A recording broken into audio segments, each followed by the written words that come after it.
plus un problème est complexe, plus la solution est puissante. Comme on dit, au grand mot, au grand remède, ainsi plus une personne est éloignée du vrai, plus sommeille en elle d'extraordinaires possibilités. Si cette personne parvient à franchir le cap, elle révélera à elle-même ainsi qu'à tout son entourage les plus grands mystères.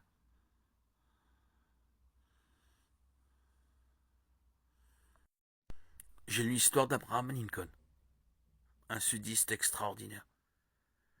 Il a débarqué là-bas, à la Nouvelle-Orléans, et il a vu des gens, dans un lieu où on vendait des esclaves, vendre aux enchères un grand gaillard, un noir robuste de grande stature, et sa pauvre petite femme là-bas avec deux bébés, en larmes, parce qu'on allait le vendre pour la coupler avec des femmes plus grandes et plus fortes, plus robustes, en vue de produire des esclaves plus grands et plus forts.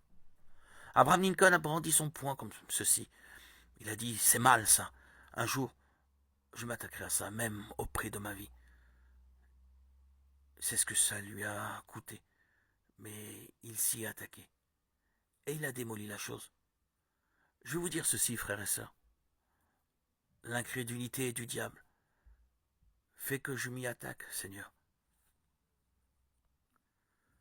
Peu importe, si ça me coûte la vie, fait que je démolisse cette chose, que je libère l'Église de cela, de ses frontières et tout, pour que nous puissions voir que nous sommes tous baptisés dans un seul esprit, pour former un seul corps, et nous sommes chrétiens, nous sommes frères. Et si un homme fait partie de l'Église de Dieu et que je fais partie des assemblées, qu'un autre est baptiste ou presbytérien, peu importe, nous sommes frères. Voilà ce que nous sommes. Nous sommes frères en Christ. Démolissons cela, démolissons ces frontières. Nous pouvons tendre les bras à tous les frères.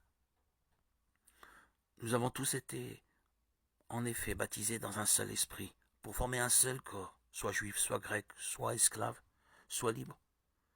Et nous avons tous été abreuvés d'un seul esprit. 1 Corinthiens 12, 13.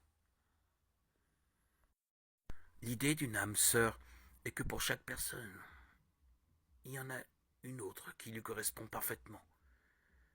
Et que si vous en épousez une autre, vous ne serez jamais heureux. Cette idée est-elle biblique? La réponse est non. Elle sert souvent de prétexte pour un divorce. Les personnes insatisfaites de leur mariage prétendent que, puisqu'elles n'ont pas épousé leur âme sœur, elles doivent divorcer et commencer à la chercher. Cette excuse n'a rien de biblique. Si vous êtes marié, votre conjoint est votre âme sœur. Marc 10, 7, 9 déclare: c'est pourquoi l'homme quittera son père et sa mère et s'attachera à sa femme. Et les deux ne feront qu'un. Ainsi, ils ne sont plus deux, mais ne font qu'un. Que l'homme ne se sépare donc pas ce que Dieu a uni. Un couple marié s'attache l'un à l'autre, ne sont plus deux, mais ne font qu'un, et sont unis, c'est-à-dire âme sœur. Le mariage n'est pas toujours aussi uni et heureux qu'on ne le voudrait. Un mari et sa femme peuvent passer à côté de l'unité physique, émotionnelle et spirituelle à laquelle ils aspirent. Mais même dans ce cas, ils restent liés. Un couple qui serait dans cette situation aura besoin de développer l'intimité de véritables âmes sœurs.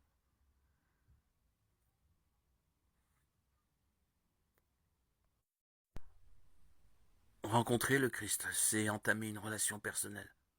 Cela entraîne un déplacement, déménager, se rendre disponible pour quelqu'un d'autre. Accueillir son appel, c'est le laisser répondre de moi, c'est-à-dire prendre la responsabilité de ce à quoi il me destine et ne plus porter seul mon existence.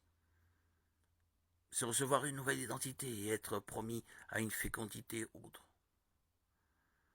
Celui qui fonde sa vie sur l'appel de Jésus n'est plus déterminé seulement par ses origines ou son histoire, mais va être modelé par ce qui lui est proposé dans l'invitation entendue.